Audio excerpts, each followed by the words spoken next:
It's been said that if you love someone, let them go. He had the perm, he had hip-hop, bravado, but also his own set of weird idiosyncrasies that made him stand out. If they come back again, they're yours to keep. She made this huge commitment by leaving her life behind and coming to New York. The lustful relationship that they had, it was exciting. It was moving really quickly. But what if you aren't the only lover they've lured in? She was hurt, she was heartbroken, but she also felt like, you know what? I just have to do something else to get his attention. And the sting of jealousy is so severe, you could kill. Just imagine how police have now potentially encountered somebody who may be a danger to people. They see a person lying face down on the ground with blood coming from his head. His whole life flashed before his eyes, and he just threw up right there on the scene.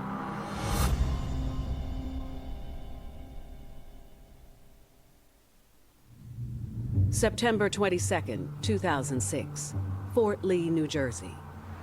It's a chilly Friday night in this commuter neighborhood just outside of New York City.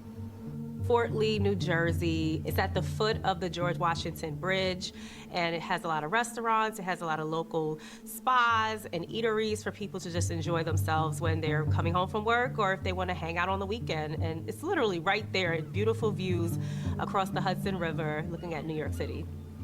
It is generally a safe place with a very effective police department. But like any community, it has the proximity and the opportunity where somebody who wants to do something bad can find the place to do it. At approximately 4:40 p.m., the Fort Lee Police Department receives a panicked call from the front desk attendant. A desk person who's working wee hours of the morning calls the 911 to the Fort Lee Police to say that there's been a shooting. They're doing their regular shift, and all of a sudden, this man comes downstairs saying to call 911 because someone got shot in room 408. But before the front desk clerk could gather any more details, the man took off.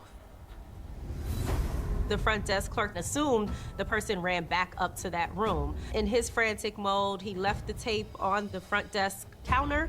The clerk says that he was hesitant to follow him, but he didn't feel much safer in the lobby of the hotel either. Possible person who was either involved in it or is a victim of the shooting is still in the facility because the front desk clerk said nobody left through the front door. The 911 operator tells the clerk to stay put and wait for the police because they're on the way.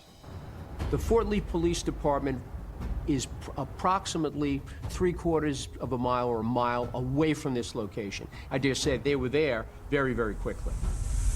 The police are trying to keep the clerk calm.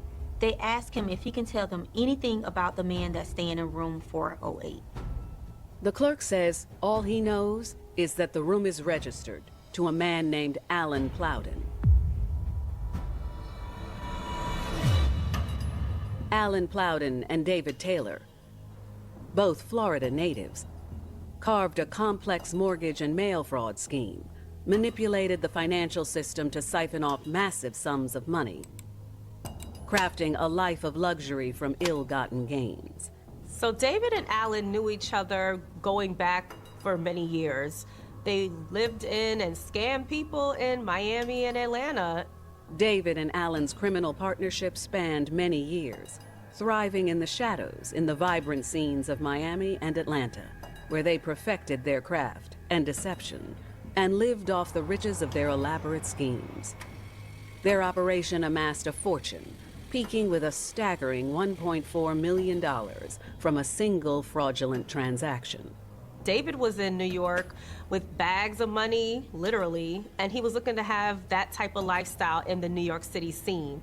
As the cash flowed, their descent into the criminal abyss deepened, setting the stage for a tragic chain of events.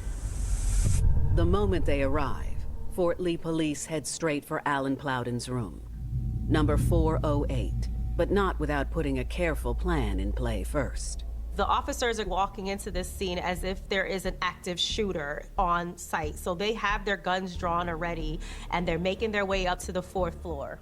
They get to the 4th floor without a problem, but as soon as they were approaching room 408, they were surprised by a man who was running out the room shirtless. Rather than the person come towards them, he runs and goes back into a room. Police have now potentially encountered somebody who may be a danger to people in the hotel, to the police, to people who otherwise might be in the room. They're on high alert. So now they're bringing out more tactic equipment, the shields, the battering ram, and they're making their way closer to that front door. And when they get there, they're trying to talk to the people who are on the other side, but they really couldn't make out who was speaking towards them. Officers place a call to room 408. To their surprise, a woman answers the phone. She identifies herself as Jennifer Nettles, and at that point, police are thinking this might be a hostage situation. She's mentioned that somebody has been shot. She mentions the word gun. Police at that point don't know if the gunman or the gun person is in the room, don't know if there's a gun, and don't know if she herself is in some sort of jeopardy.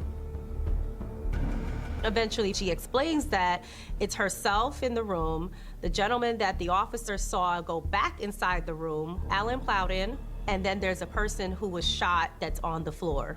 David Taylor, who's friends with Alan Plowden. Now, of course, hearing that somebody is injured inside the room, police are hoping that they can get in there and, do something to save this individual.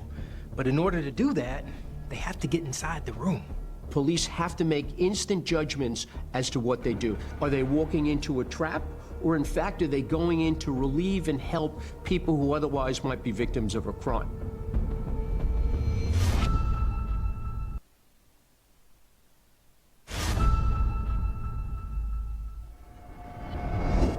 Fort Lee police have been called to a local Holiday Inn, where a man has reportedly been shot inside room 408. But with no idea where the gunman could be now, officers must handle the situation with extreme caution. So their first concern is safety, okay?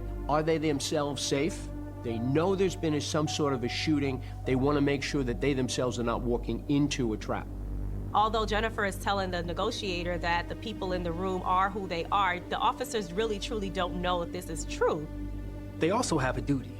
And if somebody is shot inside the room, they're gonna need medical attention. And with an injury like that, every second counts. So they're talking to her and they're explaining to her to relay information to Alan for him to step out. And as soon as he steps out, he had a backpack on his back and wearing shorts. The officers then handcuffed him, put him on the ground. They check him for any weapons that are possibly on him.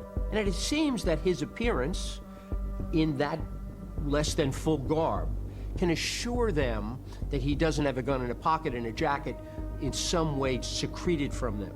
Still, he does have a backpack. When police search the bag, they don't find a weapon, but potentially a motive. It's a scenario that would certainly make sense, given the hotel's location. Between here and the George Washington Bridge into Upper Manhattan and to further up through New England is a major drug corridor. To the George Washington Bridge, probably the most traveled bridge in the United States. Several different roadways, including Route 95, the main corridor between north and south in the United States along the eastern seaboard, and Route 80, which basically starts a mile or two from here, will take you all the way to California. That proximity is good for tourists, but it also gives access to those who think ill, who can use these locations for criminality. Lo and behold, the mystery continues by opening the bag, and now you find $30,000. It's not what's usually in a person's backpack. It's cash, it's a big amount. There must be a drug deal that has had to have gone on or didn't go on or went bad. But if this was a drug deal gone wrong, police are left wondering what the woman, Jennifer, had to do with it. Jennifer comes out and she only has her underwear on. The obvious might be that there might be some trade that has been going on in that particular, whether simply for frivolity, for fun, or for money. The officers check her, obviously, for any other types of weapons, and they also handcuff her as well. Alan and Jennifer are transported to a police cruiser downstairs to await further questioning. Meanwhile, police go searching for their room's third occupant, the shooting victim, David Taylor. Officers then enter the hotel room in room 408, and they see a person lying face down on the ground with blood coming from his head. Clearly, when they see the individual, while they're sympathetic and hopeful that the person may still be able to be rendered medical attention, it becomes clear from the blood, from the failure to move, from a touch, that the person has been shot and killed. The room itself looked like it was ransacked, like there might have been some type of scuffle. The sheets are out of place. The mattress is flipped over. There's a shirt that's torn apart. There was just clearly something that happened here prior to the shooting. The man doesn't have any ID on him. He appears to be wearing pajamas, but what he does have on him is a key card to a room on the second floor. They find out that David was actually also a guest in the hotel as well and was staying on the second floor. So the officers go down to the second floor hotel room. They go in a room and they find a startled young lady wondering what has occurred. Here comes the next puzzle piece. What is she doing in the room? The woman's name is Mercedes Cantu. She tells police she was called up earlier that night by the shooting victim, David Taylor, who was visiting from Miami for the week. While David was up here in New York, David had called Mercedes to hang out, go shopping, to just chill. And he told Mercedes that he had a friend in town, Alan Plowden, and he wanted to know if she had any friends for the both of them to hang out with. Mercedes then told David about her friend Jennifer Nettles. They both were sex workers. There was a night of enjoyment, entertainment. As the night goes on, they go to their own separate quarters. They have hotel rooms set up for them, David on the second floor, Alan on the fourth floor. But not long after Mercedes and David got back to the room, David gets a text message, and he tells Mercedes that he has to, go check on something in room 408. That was the last time that Mercedes saw David.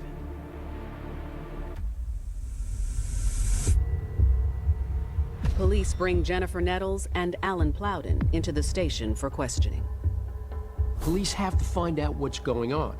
They have to be able to speak to people who will provide them information, both as evidence and a lead to where the suspect or suspects may in fact be. They're really honing in on Jennifer's account because she was in the room where David was shot. What they'll do is, of course, they'll separate the people so you can get their whole version of what happened. Jennifer's story starts off a lot like Mercedes' story. They were headed out for a night on the town, and then when they came back to the hotel, they each went off to their own rooms. Jennifer says that after they were in the hotel room and they were sleeping, Alan gets 2 phone calls. That's when the night took a dangerous turn. She gets up to go to the bathroom. It's the middle of the night, and there's a knock on the door. When she goes to answer the door, there's a man and a woman on the other side. The unexpected visitors tell Jennifer they're there to see a man named Jay. Convinced they have the wrong room, Jennifer tries to close the door. The woman on the other side puts her foot in the middle of the door to prevent it from closing, and then the gentleman on the other side has a handgun that's pointing in her face. You see this instrument of death right in front of you. So now, what might have been the uncertainty or surprise that somebody's got a foot in their door has now quadrupled in terms of fear factor.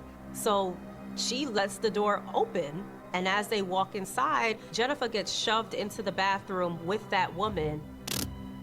And that woman starts to duct tape her mouth, her hands. She bounds her to keep quiet, and she threatens her before leaving the bathroom and going into the room itself. All she can hear on the other side of the door is scuffling and noise and rustling, and Jennifer starts to take note of the tone of voices that she's hearing through the walls, and it seemed like the woman knew Alan.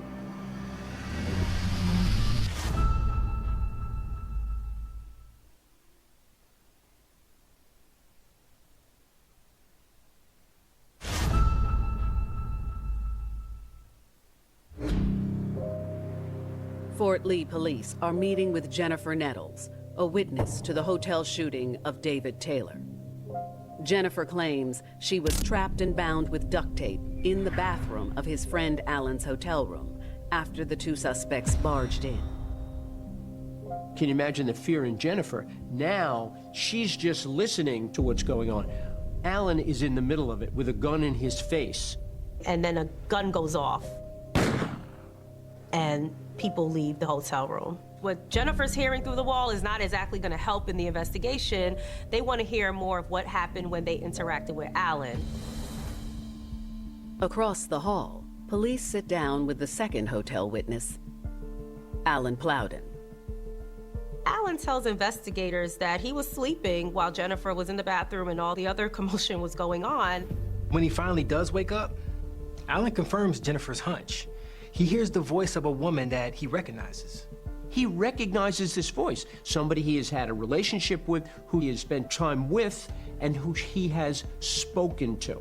It's somebody he knows as Gina Conway.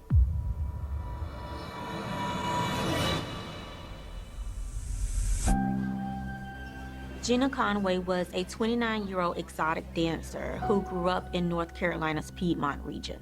She also had ties in Baltimore County, Maryland. Her mom lived in Baltimore, remarried, and her family was still living in North Carolina. So she went back and forth a lot between those two cities. In the early 2000s, Gina would mostly spend her time in North Carolina, not only because of family, but she had a boyfriend of 10 years that still lived back home. So she was really there a lot. And during that time, hip-hop was coming through with some new flavor, and she was into, and so was her boyfriend, a group called Dipset.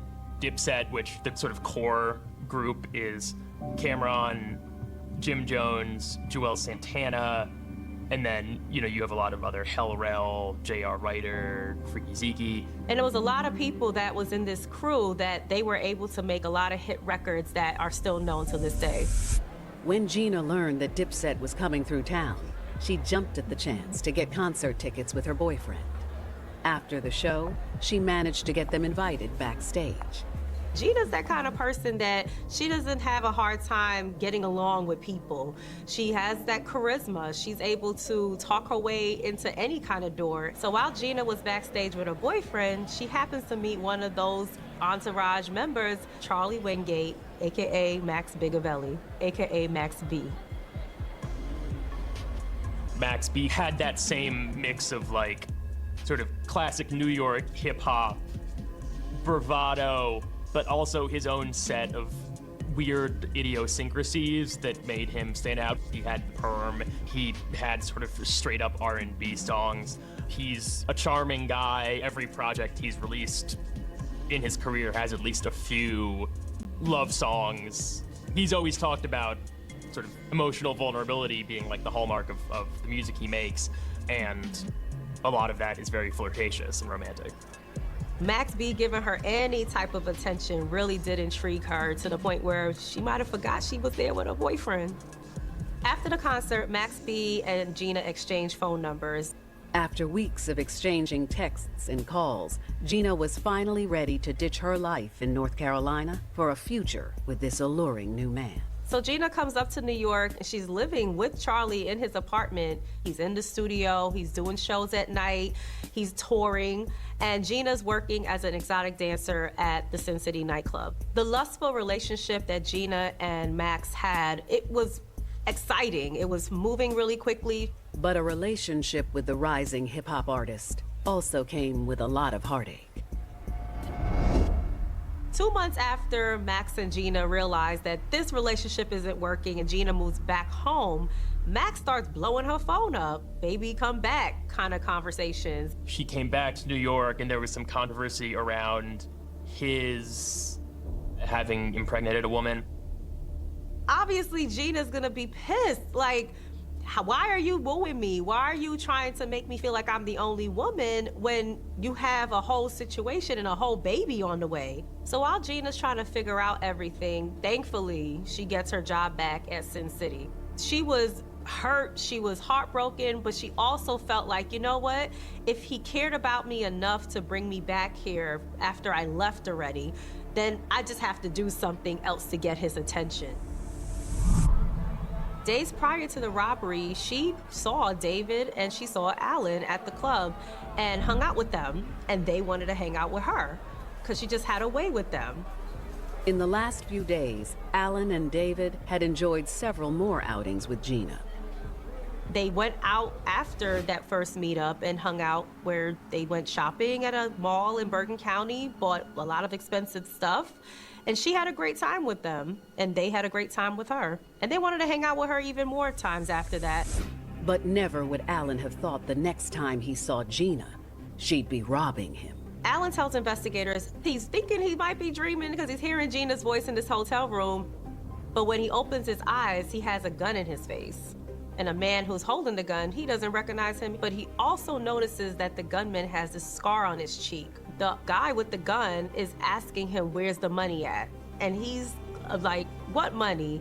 He gets hit in the face. Gina's starting to tie him up with the tape that she used to tie up Jennifer, puts the duct tape around his face, his mouth, his eyes, his hands, and they keep asking him, where's the money? He tells them that he has $700 underneath the mattress. So they flip the mattress and they're still telling him that where's the rest of the money? It's a dynamic situation. And what must be going through his head is he's trying to figure out, somebody knows there's money here. Who would know? Based on what Alan is telling law enforcement, he had all the money that he knew these robbers were looking for, but Alan knew that he needed to hide his valuables even before this whole situation happened because he has a strange woman in his room. Still, Alan knew that these robbers weren't leaving until they got what they wanted. So he told them that the money was hidden away in his friend's room. So the gunman tells him, call your friend. He gets on the phone with David, who's on the second floor, and tells David in a weird way that he is in trouble, but he needs him to come upstairs. David coming upstairs may just simply think that it's a physical confrontation, fist on fist, mano a mano. You don't bring fists to a gunfight. And what happens is he now is confronted by and sees the presence of a gun. And as soon as the door opens, the gunman and David, they start to scuffle. Alan is laying on the ground. He tells investigators that his friend David and this gunman scuffle, and his friend gets shot in the head. The guy and Gina are grabbing whatever that they can find in the room, and then they leave the hotel room. Alan tells investigators that after the gunman and Gina left the hotel room, he goes to Jennifer in the bathroom to get her out of her own restraints. Alan then ran downstairs to try to catch Gina and her accomplice before they could get away. But he actually catches up with Gina, and he hits her. She somehow gets away from him and darts out of the hotel. The guy she came with was already in the taxi cab, and they took off. Gina knows that Alan can recognize her from the crime scene, so she probably wants to get as far away from the crime scene as possible. So now you have a suspect on the run and no idea how to find her.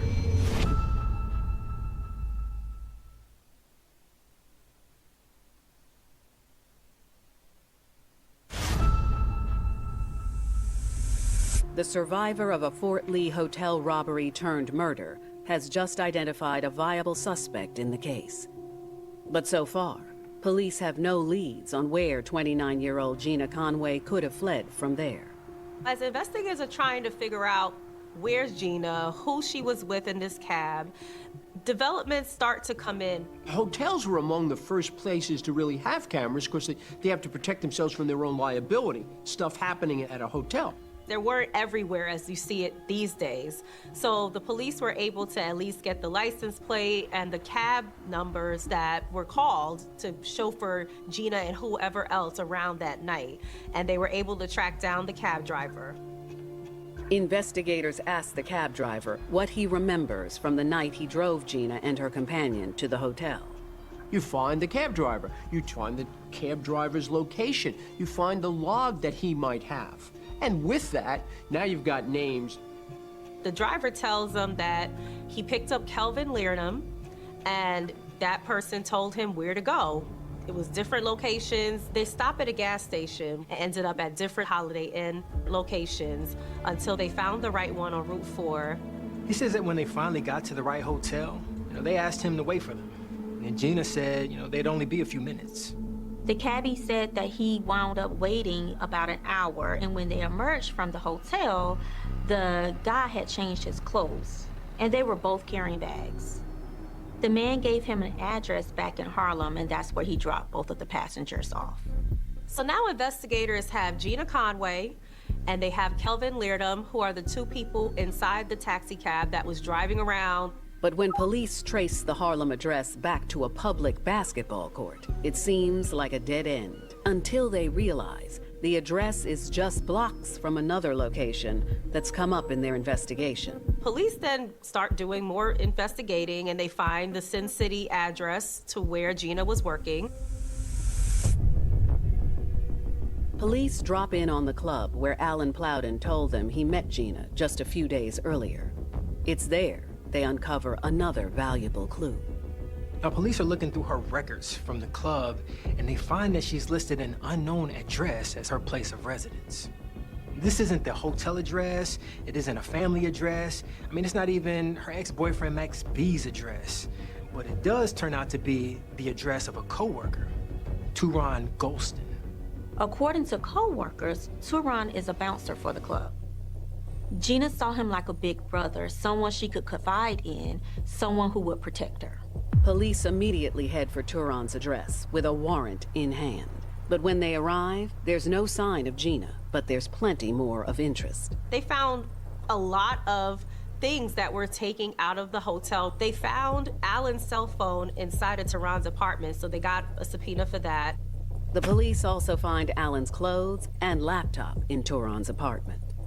Can you imagine the surprise when Mr. Golston is told by the police that evidence taken from the scene of a murder is now found in his house, that he seemingly had nothing to do with? Of course, he's going to say where he got it. Gina brought it over to him.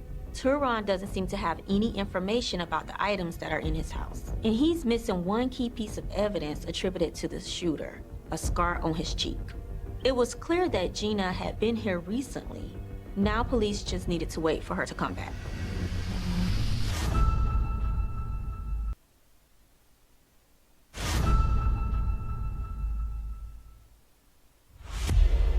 Fort Lee police are hot on the trail of a suspect in the shooting death of David Taylor inside a local hotel. But 6 days after the crime, Gina Conway and her accomplice remain in the wind. They're looking for her because now we have a suspect on the loose, if you will. Law enforcement can get a communications data warrant to pinpoint where somebody might have been at a given hour at a given time. So for example, if the phone pings for a location in Fort Lee at 4 o'clock in the morning on the date in question, you got the phone there. Armed with Gina's phone number from her personnel file, police are able to trace her mobile device to a location in Harlem. And they do pick her up not too far away at a subway station in Harlem. She was living life on the run for a period of time. Life on the run because she was either witness or participating in something serious or something that she might have thought was far different than what she had originally planned to do. But by the time police bring her back to the station, Gina is ready to come clean.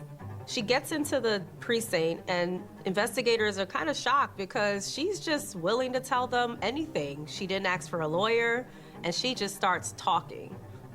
Gina tells police that it all started when she found out her boyfriend was having a baby with another woman. It's one of those things that you're like, okay, I'm here. What do I need to do to make sure that he knows that I should be the only person he's focusing all his time and energy on? And Gina is just in fight or flight mode. She's just trying to figure it out while also her feelings are hurt. So I think it's logical that I think maybe wanted to make him a little bit jealous. As the investigators are talking to Gina, she tells them she told her boyfriend Max B about the shopping spree that she went on with David and Alan. She was bragging to Max to make him jealous, to show that other men are showing her attention. Two big ballers who are taking her shopping. She thought this was gonna entice him to say, let me step up and be a better boyfriend to her. It has an opposite effect. He sees it potentially as opportunity. We'll go get him. We'll see if we can make a fast rip, get the money from what sounds to me that Wingate thought was an easy mark. The jealous boyfriend, Max B, is coming up with this whole plan to rob these two dudes who just took his girlfriend out and showed her a good time. And at that moment, Gina doesn't stop him from this plan, according to what she's telling the investigators. She kind of leans into it like, wow, he's including me in something that we can do together. With Max B's encouragement, Gina makes a date with David and Alan on the morning of September 22nd. They had a fun outing, but David and Alan had to cut things short with Gina because they were getting ready to hang out with Jennifer and Mercedes. So as she prepared to head out, Gina asked to borrow Alan's room key to use the restroom before she left. Then she walked out of the hotel without returning the key.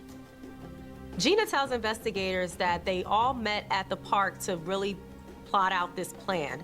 It was herself, Max B, as well as Kelvin, his stepbrother. Gina had that room key to get access to Alan's room where the money, she believed, was. And she also knew that Alan was gonna be out with David at a nightclub with these two young ladies. So if once they get in the room, they can clean it up, get out. They won't even know it was Gina or anybody involved with getting into their room. And as they're being sent off that night in the taxi cab that Max calls to have this whole thing happen, he tells Gina in a reassuring manner that if you do this, you're my girl, you're the one. Almost like a proposal in some kind of way. And she knew she had to make this plan work in order for her to get that goal. But when they arrive that night, Gina says things didn't go according to plan. When Gina got to the hotel, she went to room 408 and the room key didn't work. Unbeknownst to her, Alan had to change in the room keys earlier that day because it just didn't work for him. So she decided to knock at the door, and that's when Jennifer answered. She starts to tell that, in fact, what she thought that there would be a ripoff of these people now evolved into something far, far more dangerous. Up until that point, Gina's feeling kind of angsty because they're not finding the right hotel, the room key isn't working, and as that's happening, she sees that Kelvin has a gun and duct tape on him. It's not a part of the plan. Kelvin holds the gun up to Alan's head and demands the money. That's when Alan offers them the $700 hidden under his mattress. Gina's aware that he has a suitcase or a book bag that he walks around with a lot of money. And he's still saying, I don't have the money, but then he says that his friend downstairs has it. By this point, they had already come too far, and Gina felt like she couldn't back down. She tried to focus on the plan of getting the room key from David so that they can go down to the second floor to get the money. But then the shot was fired as she watched her new friend David fall dead to the ground. They ran, headed for the second floor as fast as they could, but they did not count on Alan breaking free and running after them. As he followed them into the hall, they had no choice but to abort the mission. Gina tells investigators that she took the $700 over to Charlie's sister-in-law's house, and while they were there, he had promised her that he would take care of her and that he was sorry about what happened. As police sit across from the tearful suspect, they can see that Gina is sorry too.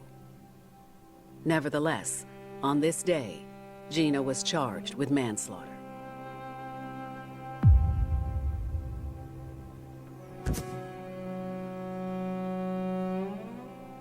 That's when police offered Gina a deal. Turn in your accomplices and we'll make things easier for you. But Gina had already done so much for Max B. Was she really capable of turning against him and his stepbrother?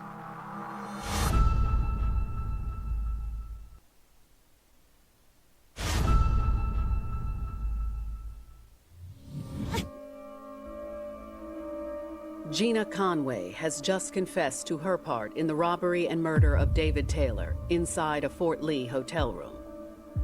Now, police are eager to get her boyfriend Max B and his stepbrother, Kelvin Leardam, also behind bars.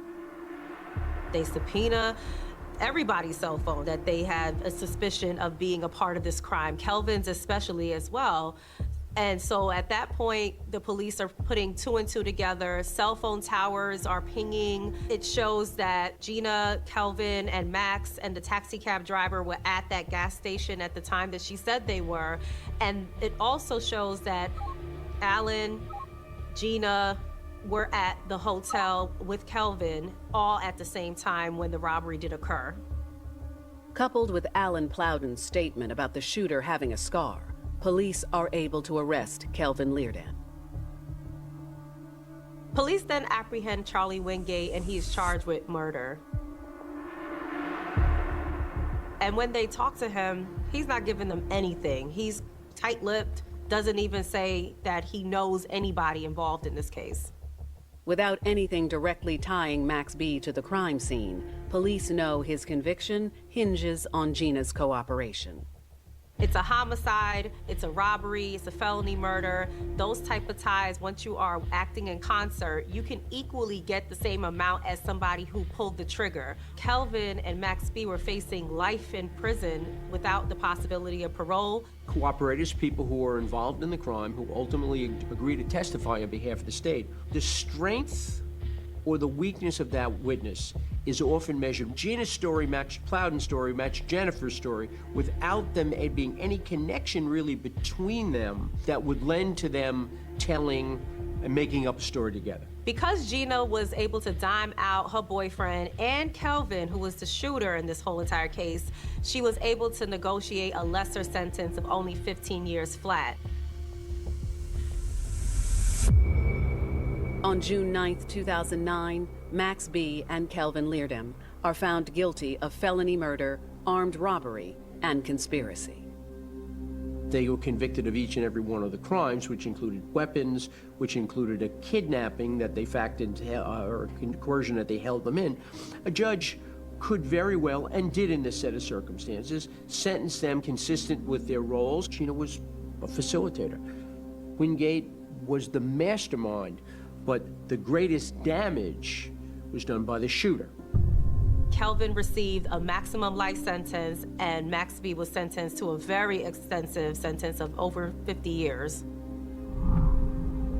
Almost immediately, the verdict against Max B. ignites an uproar in the hip-hop community.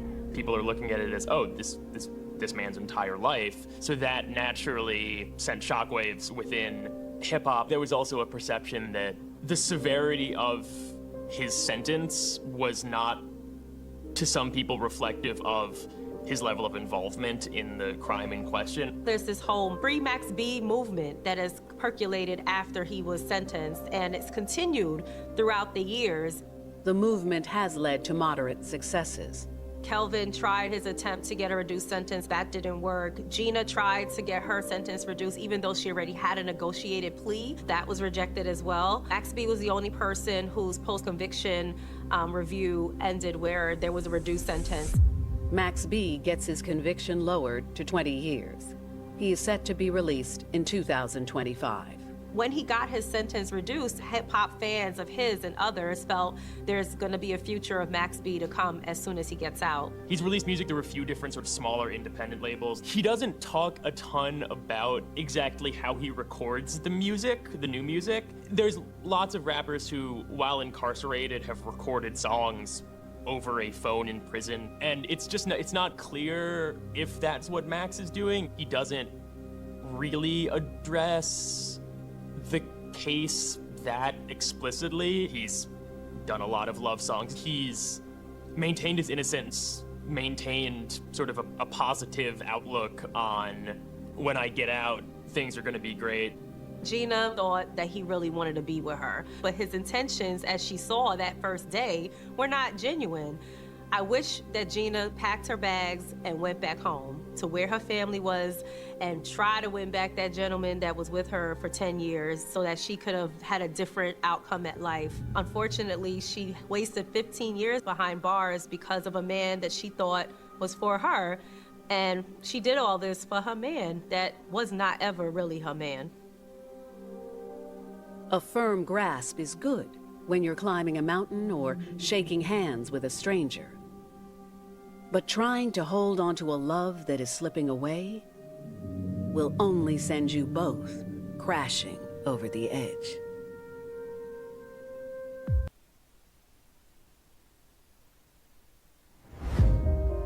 There's nothing quite as special as falling in love for the very first time. That bond was magical. I really never seen my sister be that comfortable with anybody else besides him. She would talk about him. You could tell that she loved him. But no love or person is perfect. We may love a person, but we see their imperfections, and most people can't help but try to fix them. She would say, well, at least if I help him, he'll be a better person and stuff, because he's a good-hearted person, Mama. She tried to save him by literally taking him up out of it. What happens when that person pushes back? No one likes to be told what to do, so sometimes there are feelings of anger and resentment, and those emotions can bubble over. And when that happens, there can be disastrous consequences for everyone involved. A lot of police still out here trying to figure out what happened. What we do know right now, 4 people were shot, 2 are dead. Their bodies are actually still out here as police work this scene.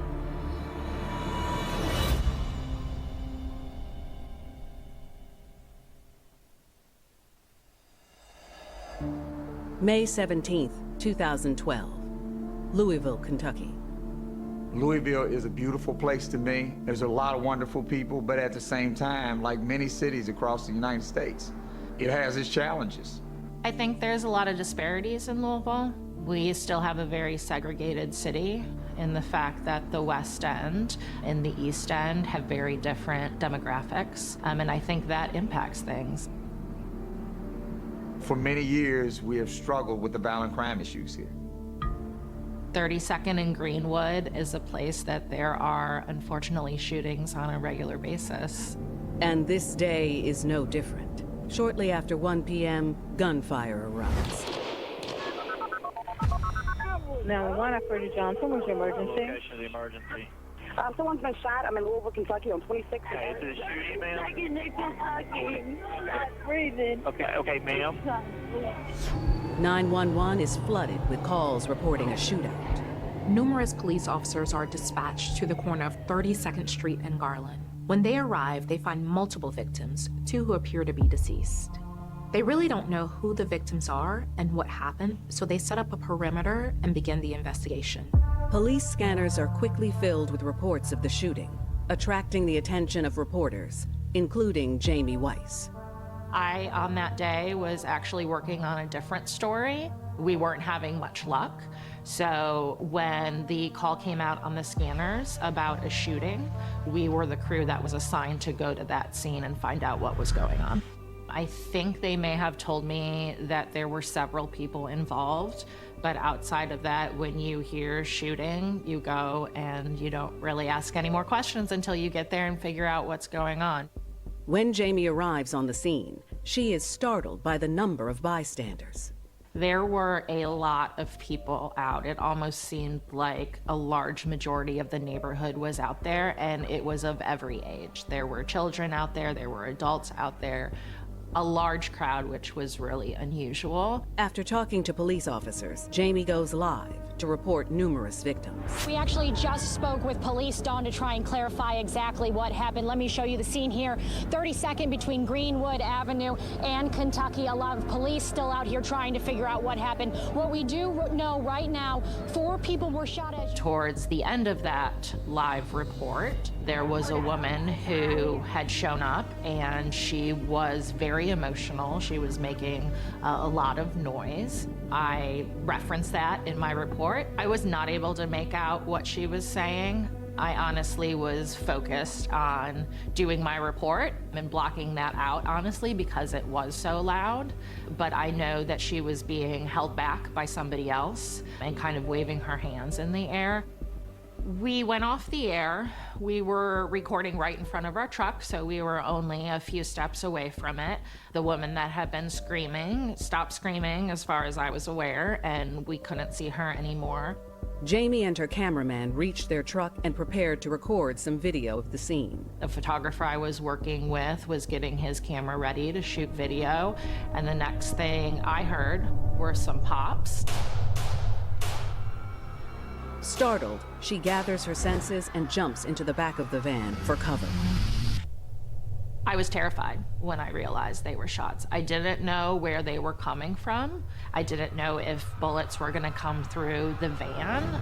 I looked up and there were police running past the doors of our truck that were open with their guns drawn. It was complete chaos. We did not feel safe. We didn't know what was going on. So I could see people in the field next to us getting down on the ground, and there were police officers screaming.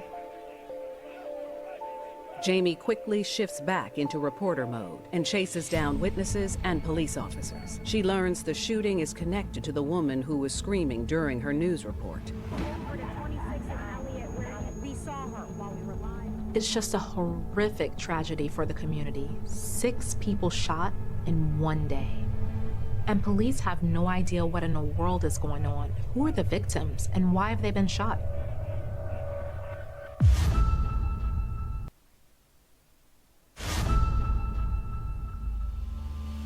Two shootings in the same Louisville neighborhood, less than 90 minutes apart, have police perplexed and residents stunned. Police are still processing one scene, trying to find out who the victims are and who shot who when another shooting breaks out. And everyone is wondering, are the shootings connected or is it just a random act of violence? When you look at that footage, and I did, and others have, it's beyond heartbreaking because you knew media was down there. You knew law enforcement was down there.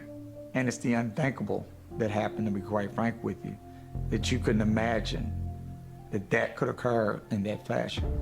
Relatives of the victims quickly hear about the shootings. For Jacqueline Goldsmith, it's a call no mother wants to get.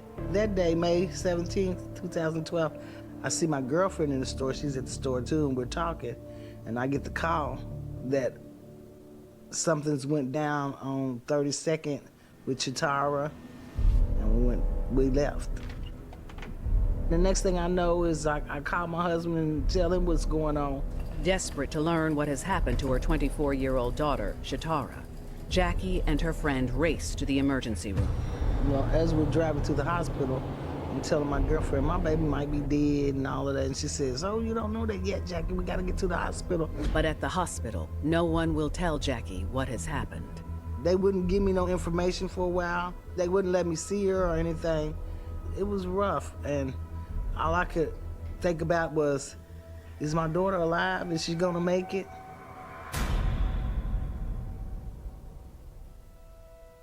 Chitara Goldsmith was born in 1994 in Dayton, Ohio, the youngest of Jacqueline Goldsmith's 3 children. I was 18 when I met Chitara's father. I was living in Dayton with my auntie, Joyce. Chitara's father and I, we ended up moving to the projects in Dayton because that was the place that we could afford to live, you know.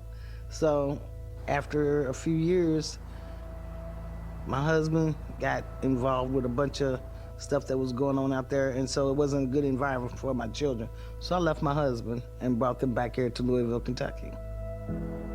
Chitara's childhood was a happy one, and her church family played a central role. She used to love the church. And when she was a little girl, she used to sing in the choir and stuff. I think of things like that, when she was really happy. When we was young, my sister used to be what they call a sunbeam. That's how she started out. She started out with a little bitty kid that was singing. Then she graduated to the choir. Any kind of program that could get us outside of the hood, my mother pushed us toward it. I was a single parent, and I was raising Chitara, Morris, and Christopher by myself. Being that I'm a nurse, I used to work 2nd and 3rd shift, and my roommate would stay at home and watch my kids. But, you know, you don't make a lot of money, so you have to live where you can afford to live. Like many residents of poor neighborhoods, Jackie's children had a front row seat to crime and violence. When my daughter Chitara and my son Morris were little, they were at home. They were looking out the window and they saw some terrible things which would affect anybody. So me and my sister, we were about, I have to say, about 5 or 6 years old. She used to sit out and just watch them people. She used to watch them play dice. And there was an incident one night. I'm laying in the bed. My sister comes and I was asleep. She wakes me up. Brother, come here. I come to the window, and she's like, somebody just got shot. So me and her sit in the window, and we literally looking at the window, peeping down, and I can see the guy laid out.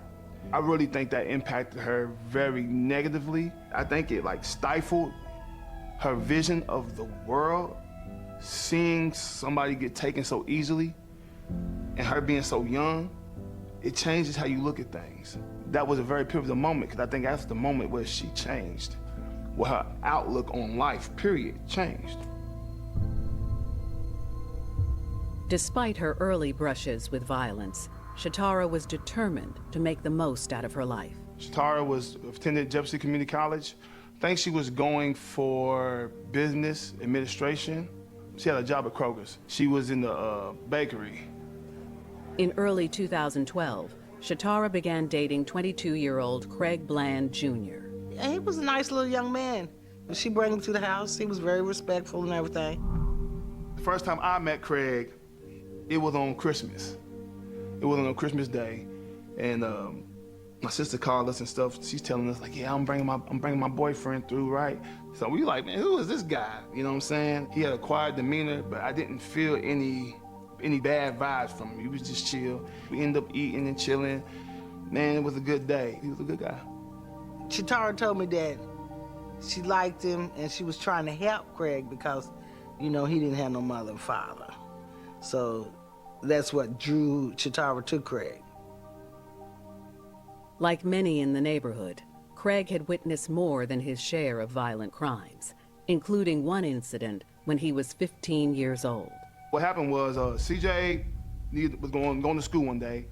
He called his cousin BG. BG was somebody from down in the hood. They pulled up to the shorties on 34th, around 34th Street in the West End, and he ended up getting shot. CJ witnessed who did it, and he was young at the time.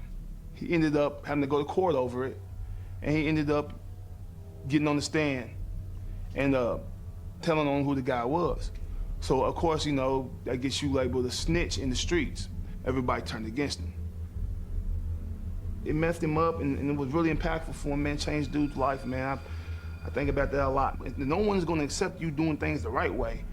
What other way is there to do it? And he was kind of forced into it at a young age. We're talking 14, 15 years old, forced into it. The shared experience of witnessing a murder strengthened the bond between Craig and Shatara. I feel like she feel like, hey, I feel your pain. I know where you're coming from. Not sympathizing with him, but empathizing with him. I feel you. I think that was one of the major factors of why she tried so much, because she didn't want to just save him for him. She wanted to save him for her too, for both of them. While Jacqueline Goldsmith tries to get information about her daughter, Shatara's brother, Morris, also learns about the shooting. I was at school at the time. I didn't know about anything until I got home. And the first thing that I knew anything about any incident had happened was my mother texted me and said, your sister is dead.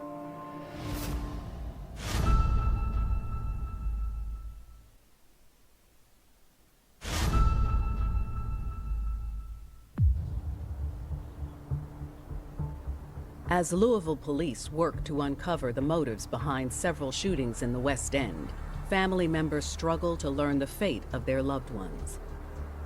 Believing his sister is dead, Morris Goldsmith decides to head to the crime scene. And when I got down to 32nd, man, the scene was just, it was crazy. Like, it was like cars put in the middle of the streets, the doors are still open and stuff. Like, the police lines wrapped around everywhere. You can't even get through. So I get to the scene where it actually happened, and the police detectives was like, no, you can't walk through, you can't be over here to do investigating. So I'm mad. As Morris walks back to the car, an officer follows. So when we get to the car, that's when the police officer tells me, listen, your sister's not dead. Because I was like, man, is she alive? Is she this? She's that? They said, no, she's in critical condition, but she is alive. She's at the hospital.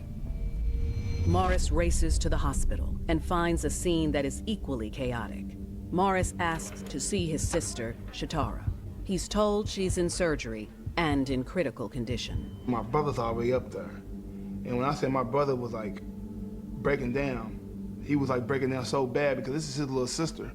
He breaking down so bad that he's just like crying, like on the floor, crying, hitting the floor, all that. And I had to get my brother and say, hey man, like, gain your composure, you know what I'm saying? We gotta stand up, like we gotta be here, we gotta be strong.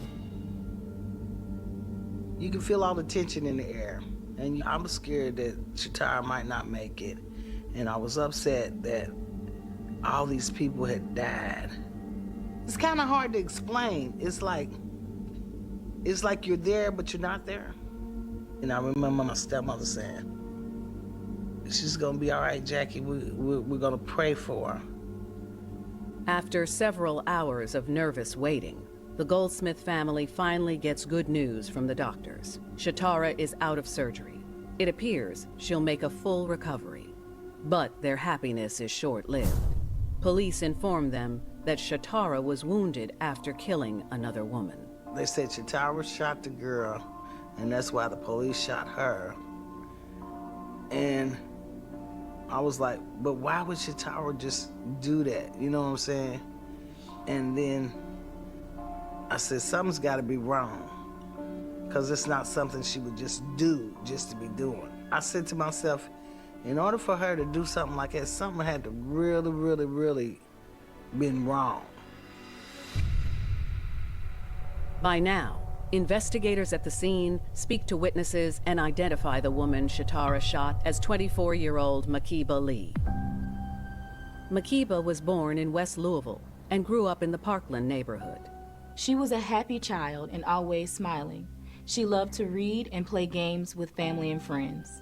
After graduating from high school, Makiba began dating Tyson Mims. Tyson Mims had a bad reputation. Tyson had a long rap sheet of crimes, including drug possession, concealing a weapon, and witness tampering. At one point, he was arrested for murder, but the charges were dropped due to lack of evidence. If Makiba Lee really wanted to make something of her life, then Tyson Mims was the last person she wanted to be involved with. In late 2010, Makiba found out she was pregnant with Tyson's baby, and in 2011, she gave birth to their son. But fractures soon formed in their relationship. I think Makiba probably wanted Tyson to settle down a bit, maybe get a regular job and help raise their son. But not many bad boys want to do that. So Makiba decided to break things off for a while so she could focus on being a mom. Becoming a mother also helped Makiba refocus on her future and becoming a better provider. With the help of her family, she was preparing to enroll in Jefferson Community and Technical College to earn a degree in nursing.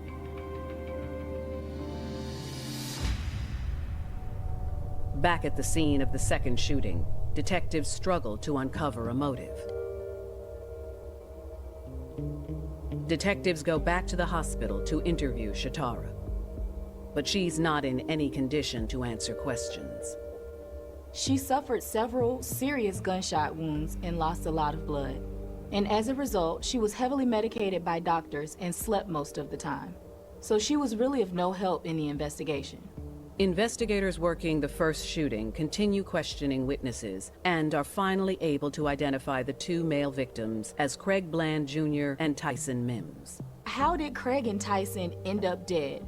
And did their murders have something to do with Shatara shooting Makiba?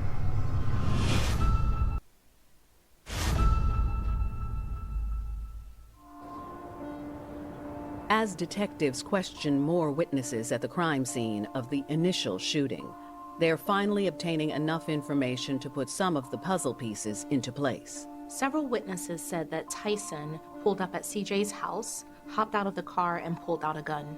Tyson had some friends with him. CJ was on the porch also with some friends. And then all of a sudden, people started shooting. Tyson shot CJ in the stomach, and CJ shot Tyson in the face.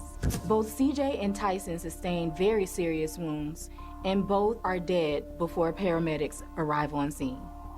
For Craig Bland, it's a tragic end to a violent life lived on the streets of Louisville.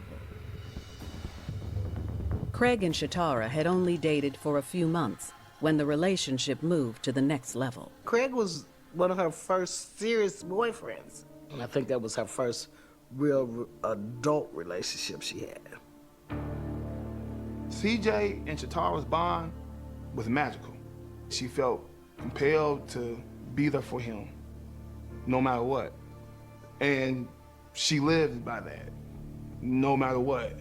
Shatara knew she'd found the one and fantasized about spending the rest of her life with Craig. My sister always wanted to be that girl who was married. She wanted to always have that life. She wanted the American dream. She wanted the white picket fence, that dog, that husband. She wanted all of that. But her mother felt like Shatara wouldn't find that idyllic life in Louisville. I remember telling Shatara one time that maybe she should go to Florida, where her aunties is, and finish school down there. Shatara was like, Mama, if I go down there, he might not want to go with me. And I told Shatara, if he loves you, he'll follow you. But the draw of the street was just too powerful for Craig. If you stuck in the hood and you stuck in that mind frame where it's just all about money, drugs, guns, it's hard to move past that and do something else because you're so used to it. Morris tried to convince his sister to focus on what's best for her. Every once in a while, she would come to me and she would just, have a heart-to-heart with me about what's going on. And I would tell her, like, sis, at the end of the day, you gotta make sure that you okay. Like, I understand that this is someone who you care about, someone you're trying to build a life with, but you gotta make sure that you're okay. Then, Shatara got news that made leaving Craig even more difficult. Shatara found out she was pregnant. She told me she was happy, and she was happy with him. So I figured she'd be happy having the baby. She was brought up to be about family. We take care of one another. She didn't want to leave him and the baby. You know what I'm saying? Like, take the baby from him. She wasn't eager to leave that behind for anything. Leave him behind for anything. Shatara continued trying to pull Craig from the streets, but instead found herself being sucked into that culture. My sister was living a double life. Daytime, she's going to school, she's working, she's doing all that. But nighttime, when the sun go down, we in the streets with it. If that meant popping the pills, running around, beating up females we got beef with, she was with it. But she was really like night and day sometimes. In April 2012, Shatara was arrested for assault and wanton endangerment, but thankfully no one was injured at the time. If Craig couldn't join Shatara to start a new life in Florida, then she was going to join Craig's life in his neighborhood. And eventually, that was going to lead to trouble. While Shatara was totally committed to Craig, she had crossed paths on the street with Tyson Mims. My sister was cool with Tyson and CJ. She actually had been knowing Tyson longer than she knew CJ. She came to me and she said, bruh, I got some stuff going on. And she's like, Tyson was telling me that he gonna do something to CJ. The issue apparently had something to do with a murder that had occurred years prior, where Craig had testified at the trial. Apparently, the perpetrator was somehow related to Tyson Mims, and Mims never got over it. My sister asked me, she said, bro, what can I do? And I just told her the truth. I was like, there's nothing that you can do because it's too deep. There's blood involved in this situation. People have lost their lives. People have been hurt in this situation. I said, but the best thing you can do, baby, is just stand to the side. You gotta let it play out. If you involve yourself in it, it's not gonna be good for nobody. While detectives have answered many of the questions surrounding the first shooting, they still need to learn why Makiba Lee was killed. And to do that, they know they'll need to speak with Shatara.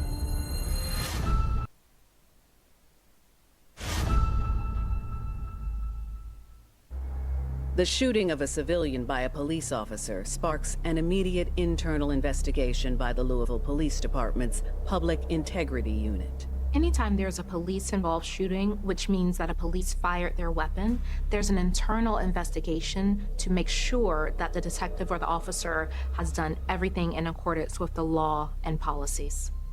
Within hours of the shooting, officers who were in the area at the time of the shooting are extensively questioned.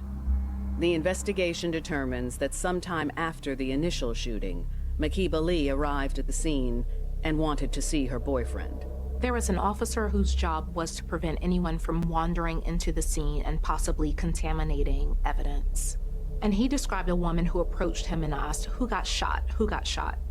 The officer asked the woman who she was, and she said, "That's my baby daddy. Tyson's my baby daddy." The officer was adamant that he couldn't let her through, and she became angry and started screaming, "This ain't over." The officer watched Makiba, who was with a friend, walk away and disappear into the crowd. A few minutes later, Makiba returned and again asked about Tyson. Makiba got extremely upset and started yelling at the crowd, screaming profanities, saying things like, "F you, this is some BS, this ain't over, F you, payback." Obviously, seeing the father of her child was an extremely traumatic event for Makiba, and you can certainly understand why she was so upset. Makiba and her friend walked toward a large grassy area at the corner of 32nd and Greenwood, right where the WAVE news van was parked. The officers see a crowd of people begin to gather in that area, and they worry that a fight is going to break out. So he grabs his partner and starts heading towards the field to try to prevent any violence. Suddenly, another woman entered the picture. It was Shatara Goldsmith, who had come to the area in search of her boyfriend, Craig. Shatara learns that Craig is dead, and like Makiba, she becomes extremely upset. Makiba's screaming at the crowd that she wants payback or retribution, and Shatara likely feels the same way. Shatara had a license to carry a concealed weapon, so she always kept her gun on her. It is not completely clear if Shatara knows Makiba, but Makiba is making enough ruckus for Shatara to be able to tell that she is related to the guy that killed her boyfriend. As the officers approach the grassy area, one of the officers see Shatara hold a gun up in the air and point it at Makiba.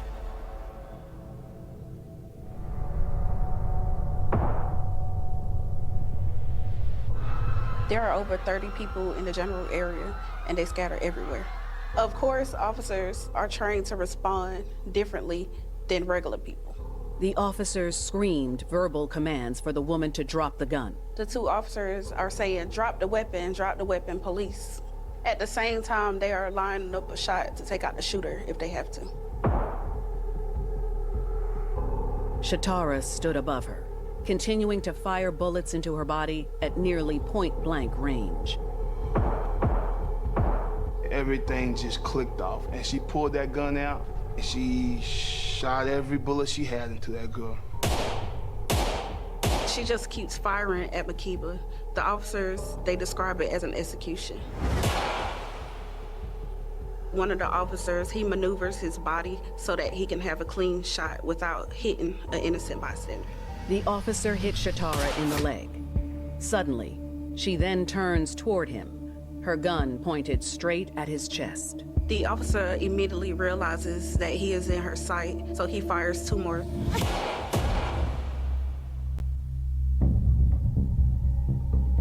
One officer tried to help Makiba, but she is shot multiple times and dies on the scene. Shatara, in intense pain, asked the officer for help. Shatara asked the officer, "Do you think I'm gonna lose my baby?" Shatara was only 2 months pregnant, so she wasn't really showing, but she was even more so concerned because her boyfriend was gone. Shatara tells the officer that if he gets her help, she would tell him exactly what happened. A few minutes later, the ambulance arrives and they put her on a gurney. But the officers, they are so busy that they don't have time to talk to her before she goes to the hospital.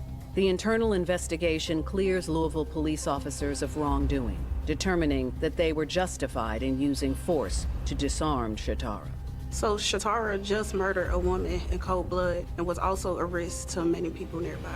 So that was the account of the police officers. But the question is, will Shatara tell a different story?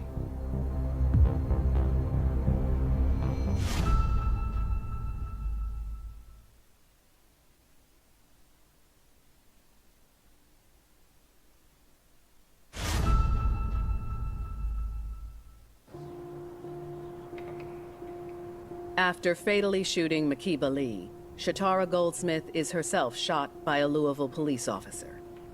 The day after the shooting, Shatara is questioned at the hospital by detectives. But she claims she doesn't remember anything about the shooting. She basically said that all she remembered was Craig being on the ground. And then she heard someone saying she would be next. And then the next thing she remembered was bullets hitting her. She absolutely could not remember anything involving the shooting of Makiba. Who knows where her mind was at the time, you know what I'm saying? She was probably so devastated that she probably wasn't even thinking at all or thinking right at all. When someone goes through an extremely traumatic experience, it can cause them to react and do something they wouldn't normally do. I believe that day when she saw Craig's dead body lying on the ground, she realized that she wasn't going to get the perfect life that she so much wanted. And so she lashed out at the only thing she had available to her, the girlfriend of the man she believed to have killed Craig. She didn't really kill for her man as much as she did because of her man. The trauma of being shot causes Shatara to lose her pregnancy. She was highly, highly, highly upset because Shatara doesn't have any children, and that would have been her first child. 3 days after the shooting, Shatara is released from the hospital and booked into jail. She's charged with murder and wanton endangerment. And I told her, like, sis, you know, I don't condone what you did. I don't condone taking life. I'm gonna ride in this car with you. I'm on your side. Right, wrong, good or bad, whatever. And she told me, like, she's not proud of it. She's not proud. It's not something that she walks around with that she feels like she was justified for. And I want to make this clear for everyone. She don't feel justified for it. She don't feel like she was right for it, any of that. On Monday, May 21st, 4 days after the shootings, a funeral for Makiba Lee takes place at Portland Memorial Baptist Church in West Louisville. Attending Makiba's funeral was as sad as it could be, and you felt the weight in that space where her services were happening at. The weight was deep, the loss is deep, and people's hearts went out to our entire family. There were concerns amongst the family and community in general that there might be more violence, perhaps retaliation against the Lee family. And so there was a very heavy police presence outside of the funeral. Unfortunately, over time, because of the redundancy of violent crime acts, the police presence at funeral homes has been kind of a staple in Metro Louisville now, because funeral providers were asked for that. Families were asked for that, and they deserve that, to try to have some sense of peace in regards to what has happened to their loved one. It's a scene that's repeated in the funerals for Craig Bland Jr. and Tyson Mims. When you look at the Lee family, the Bland family, the Mims family, the Goldsmith family, when you look at that situation,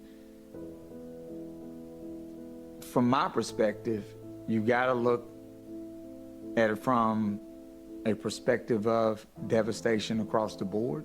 So all you can do is be sympathetic to the constant unfortunate cycle that we've been subjected to when these things happen, of trying to figure out when will we see better days.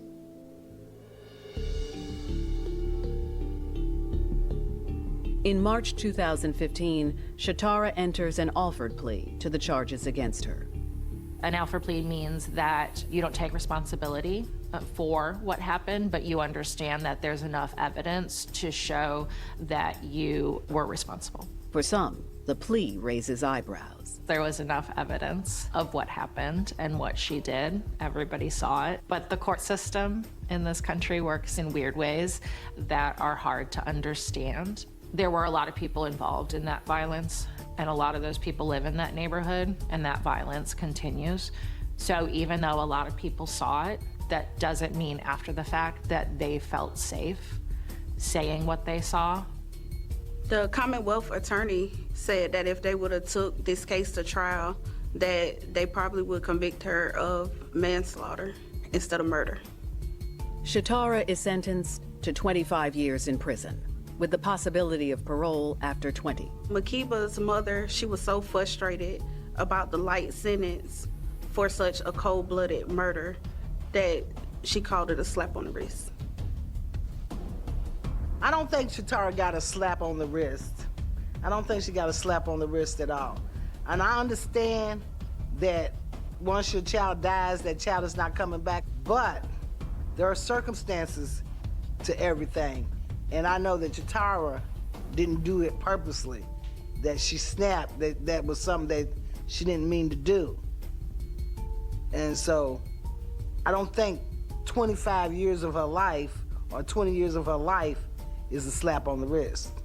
20 years is a whole lifetime for some folks. At the hearing, Shatara does take responsibility for her actions, while continuing to claim she doesn't really know why she killed Makiba Lee. Makiba's death was completely senseless. She didn't do anything wrong.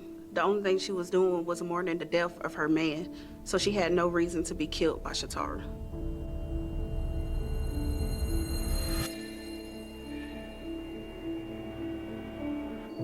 Shatara's very remorseful, and she's very sorry. She's sorry for Makiba. She's sorry for Makiba's child that is raised without a mother. And she's sorry that all of that happened. We've had conversations where she was like, Mama, if I could do it all over again, I just would have went to Florida and none of this would have happened.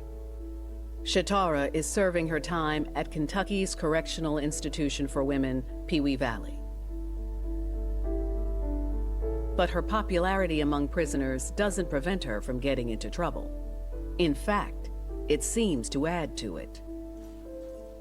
Every time something goes on, they always making it like Shatara is the one who's causing all these problems.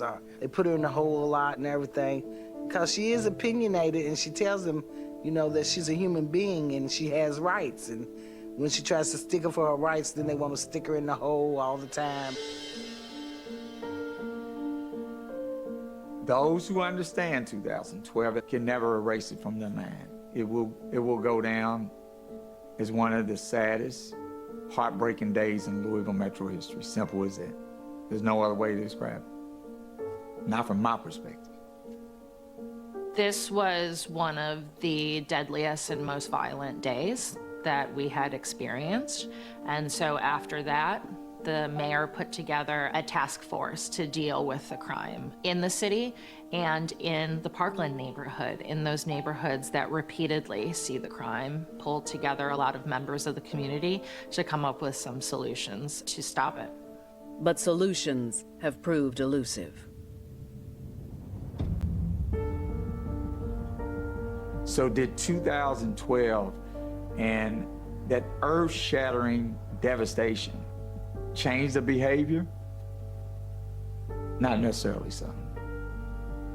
Because the evidence is really strong right now that we're in a deeper hole, even compared to back then with the data and the numbers. Diseases are not easily cured, right? Violent crime situations are not going to be easily cured. That does not mean you don't keep treating the situation. We have to keep treating it. We have to keep putting resources towards it. We'll never find solutions as long as people will continue to take the law in their own hands. The cycle of retribution needs to be stopped. Shatara may have thought she was doing this for Craig, but nothing she could do would bring him back. Instead, she ruined her life and that of Makiba's child, who will grow up without a mother or a father. First loves can be very special relationships. But trying to change others to match our vision for them is a fool's errand. And the results can, under the wrong conditions, lead to tragic consequences.